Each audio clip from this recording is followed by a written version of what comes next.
Hindenburg described the operation as the one completely successful enterprise on either side in which an army and a fleet cooperated. The execution of our plans was rendered so doubtful by bad weather at the outset that we were already thinking of disembarking the troops on board. The arrival of better weather then enabled us to proceed with the venture. From that point, everything went like clockwork.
We succeeded in possessing ourselves of Urzel and the neighboring islands. One more pressure was thus added to the sense of crisis in the capital. In Petrograd and at the front, Bolshevik agitators worked tirelessly. Soldiers, do not trust these wolves in sheep's clothing. They call you to fresh slaughter. Well, follow them if you like. Let them pave the path for the return of the bloody Tsar with your corpses. Let your orphans, your widows and children, deserted by all, pass again into slavery, hunger, beggary and disease. The Bolshevik following multiplied. Lenin himself returned secretly to supervise the insurrection. On November the 7th, in a superb stroke of political bluff, Trotsky simply proclaimed that the Provisional Government had fallen and that all power belonged to the Soviet. 20,000 Red Guards appeared on the streets. Bolshevik oratory and subversion worked among the troops. During the next few days, Trotsky's statement became an accomplished fact. The Bolsheviks besieged the Winter Palace, where the Provisional Government was protected only by a handful of officer cadets and a women's battalion.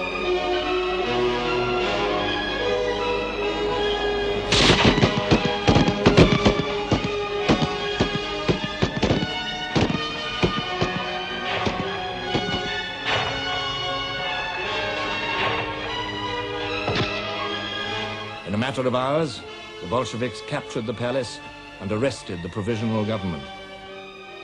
The Provisional Government, like the Tsar before it, had fallen without a struggle. Now Lenin could honor his promise of peace. An armistice was arranged with the Germans, and Russian emissaries went to meet them at Brest-Litovsk. The two sides made a strange contrast. The Germans, stiff, correct, experienced, apparently with all the cards in their hands. The Russians, nervous, uncertain, but with at least one good card. They could play for time.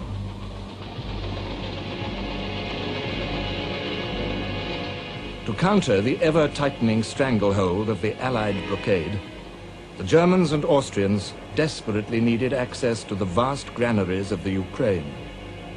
They therefore made a separate peace with the independent anti-Bolshevik government of the Ukraine.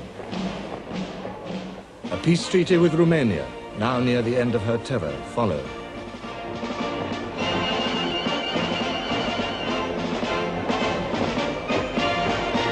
But there was no peace with Russia.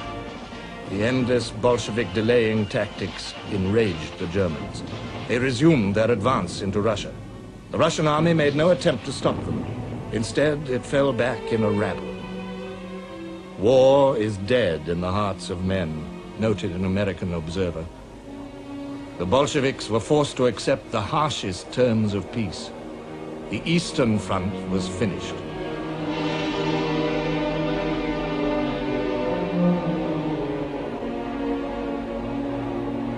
Hindenburg said, In spite of the conclusion of peace with Russia, it was even now impossible for us to transfer all our effective troops from the east. It was absolutely necessary for us to leave behind strong German forces. Our operations in the Ukraine were not yet at an end. We had to penetrate into their country to restore order there. Only when this had been done had we any prospect of securing food from the Ukraine.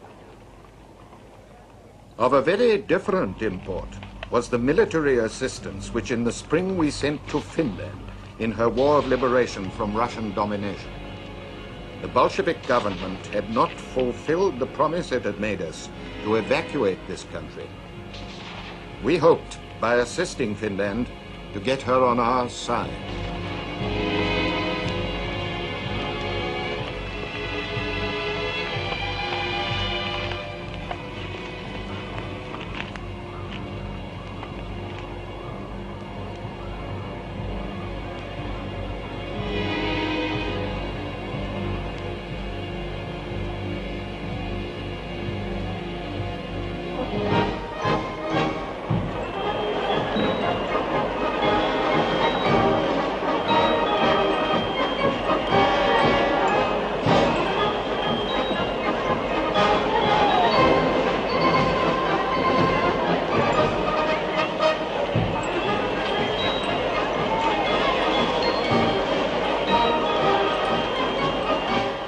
The rest of our fighting troops, which still remained in the east, formed the source from which our western armies could be reinforced.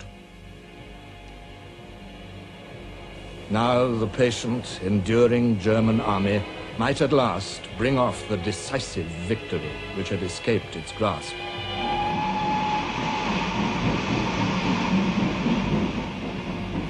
The troop trains rumbled across Europe, bearing division after division from east to west.